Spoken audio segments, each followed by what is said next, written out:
الرحمن الرحیم۔ انسان جب مر جاتا ہے تو انسان کے عمل جو ہیں بالکل ہی ختم ہو جاتے ہیں، اور مرنے کے بعد کوئی بھی کسی بھی قسم کا عمل انسان کو فائدہ نہیں دیتا، سوائے 3 ایسے اعمال ہیں جو انسان کو اس کے مرنے کے بعد بھی نفع دیتے رہتے ہیں، فائدہ دیتے رہتے ہیں۔ وہ تو کون سے ایسے 3 کام ہیں؟ تو آئیے حدیث کی روشنی میں جانتے ہیں۔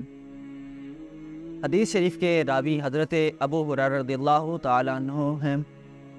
وہ بیان کرتے ہیں کہ رسول اللہ صلی اللہ علیہ وسلم نے ارشاد فرمایا، اذا مات الانسان انقطع عملہ الا من ثلاث، جب انسان مر جاتا ہے تو اس کے عمل اس سے منقطع ہو جاتے ہیں، الا من ثلاث، سوائے 3 کاموں کے۔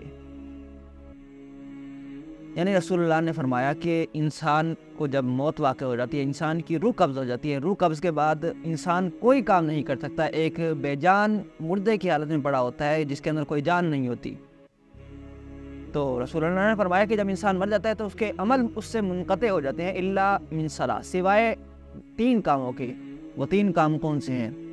اللہ کے رسول نے فرمایا صدقۃ جاریۃ، پہلے نمبر پہ صدقہ جاریہ، یعنی انسان اپنی زندگی کے اندر کوئی ایسے کام کر گیا جس کا بعد میں اس کو فائدہ پہنچا۔ وہ کون سا کام ہے؟ صدقہ جاریہ، یعنی اس نے کوئی مدرسہ قائم کیا جس میں تعلیم جاری ہے، روزانہ کی بیس کے اوپر طالب علم آتے ہیں، علم حاصل کرتے ہیں اور چلے جاتے ہیں وہاں سے، یا مسجد ہے وہ بھی قیامت تک ہی اسی طرح چلتی رہے گی اور ثواب جو ہے اس کے بنانے والے تک پہنچتا رہے گا۔ تو اس پہلے نمبر پہ رسول اللہ نے فرمایا کہ صدقہ جاریہ ہے۔ دوسرے نمبر پہ رسول اللہ صلی اللہ علیہ وسلم نے ارشاد فرمایا او علم ینتفع بہ، یا وہ علم جس سے اس کو نفع پہنچا۔ اب نفع بخش علم بھی انسان کو اس کے مرنے کے بعد فائدہ دیتا ہے، کہ وہ شخص کوئی ایسی تصنیف لکھ کر فوت ہوتا ہے یا ایسے شاگرد تیار کر کے فوت ہوتا ہے جو اس کے لیے باعث عزت باعث فخر ہوتے ہیں، اور وہ جو علم ہے وہ آگے لوگوں کو نفع بھی دے رہا ہوتا ہے۔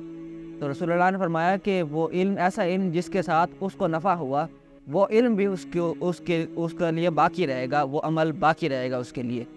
پھر رسول اللہ نے فرمایا کہ او والد صالح، یا نیک اولاد، یدعو لہ، جو اس کے لیے دعا کرتی رہے۔ تو نیک اولاد بھی اللہ کی طرف سے ایک بہت بڑی نعمت ہے، کہ انسان تو مر جاتا ہے لیکن اس کے بعد اس کی اولاد جو ہے وہ آگے اپنے والدین کو ایصال ثواب کرتی رہتی ہے، اس کے حق میں دعائیں کرتی رہتی ہے، بخشش کی دعائیں کرتی رہتی ہے۔ تو رسول اللہ نے فرمایا کہ 3 اعمال ہیں جو مرنے کے بعد بھی جاری رہتے ہیں۔ وہ اعمال صدقہ جاریہ ہے، وہ ایسا علم جو اس کو نفع دے، اس کو بھی نفع دے، آگے لوگوں کو بھی نفع دے، تصنیف کے ساتھ بھی نفع ہوتا ہے، اور اس کے علاوہ اگر کوئی شاگرد تیار کر کے گیا، وہ شاگرد آگے لوگوں کو تک وہ علم و دین کی بات پہنچاتا رہے گا، تو وہ علم بھی نفع والا ہے۔ یا ایسی اولاد جو نیک ہو اور اپنے والدین کے حق میں دعائیں کرے۔ تو یہ 3 عمل ہیں۔ اللہ تبارک و تعالیٰ سے دعا ہے کہ اللہ تعالیٰ ہم سب کو رسول اللہ کے تمام فرامین کو سمجھنے کی توفیق عطا فرمائے، آمین۔